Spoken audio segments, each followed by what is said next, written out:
Côte d'Ivoire, Alassane Ouattara a quitté Abidjan ce mercredi pour un séjour en France. Le président de la République de Côte d'Ivoire, Alassane Ouattara, a quitté Abidjan ce mercredi 18 mars 2026 pour un séjour en France, marquant ainsi une nouvelle étape dans le renforcement des relations entre Abidjan et Paris. Il faut noter que ce déplacement du chef de l'État s'inscrit dans un contexte marqué par des enjeux diplomatiques, économiques et stratégiques majeurs.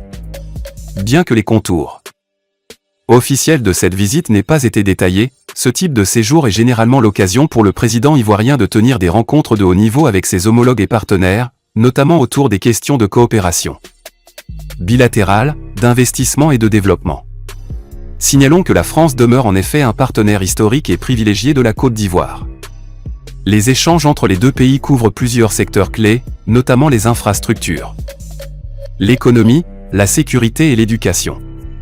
Il faut noter que les visites du président Alassane Ouattara à Paris revêtent souvent une dimension stratégique, visant à consolider les acquis et à ouvrir de nouvelles perspectives de collaboration. Ce séjour pourrait également permettre au chef de l'État de s'entretenir avec des acteurs économiques et financiers, dans un contexte où la Côte d'Ivoire poursuit sa trajectoire de croissance et d'attractivité sur la scène internationale. Par ailleurs, ce déplacement intervient à un moment où le pays continue de renforcer sa position diplomatique en Afrique de l'Ouest et sur le plan mondial. Il traduit la volonté des autorités ivoiriennes de maintenir un dialogue constant avec leurs partenaires traditionnels tout en diversifiant leurs alliances. Le retour du président de la République à Abidjan est attendu à l'issue de ce séjour, dont les retombées pourraient contribuer à consolider davantage les liens entre la Côte d'Ivoire.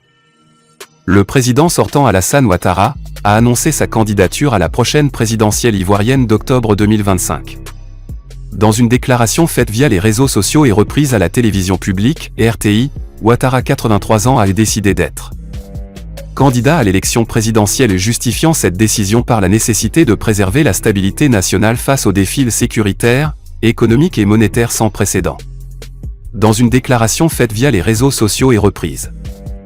Investi comme candidat du RHDP, Rassemblement des Hupuétistes pour la démocratie et la paix, parti au pouvoir, réuni en congrès en juin dernier à Abidjan, Alassane Ouattara avait servi une réponse qui entretenait le flou sur ses intentions réelles.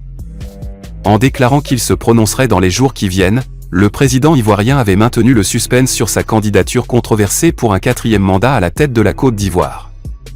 Je vous ai compris. Je vous remercie pour votre. Je vous ai compris. Je vous remercie pour votre confiance.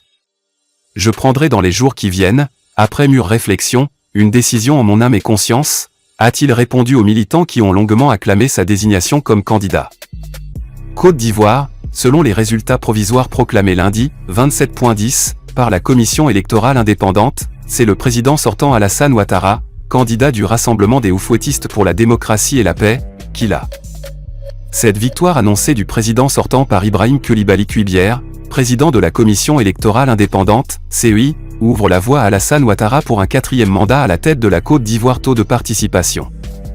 Cependant, Nazer Kadja, analyste politique ivoirien, attire l'attention sur un élément clé de ce scrutin, le taux de participation, qui mérite selon lui une analyse approfondie pour comprendre le véritable niveau d'adhésion des électeurs.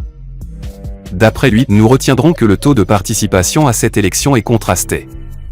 Élevé dans les régions du Nord, il est très faible dans les régions du Sud et de l'Ouest. Au-delà des incidents qui ont dû avoir une répercussion sur le taux. En effet, une frange de l'électorat ne s'est pas sentie concernée par cette présidentielle, notamment après le rejet des candidatures des principaux leaders de l'opposition, ce qui a réduit, selon certains, le caractère compétitif du scrutin.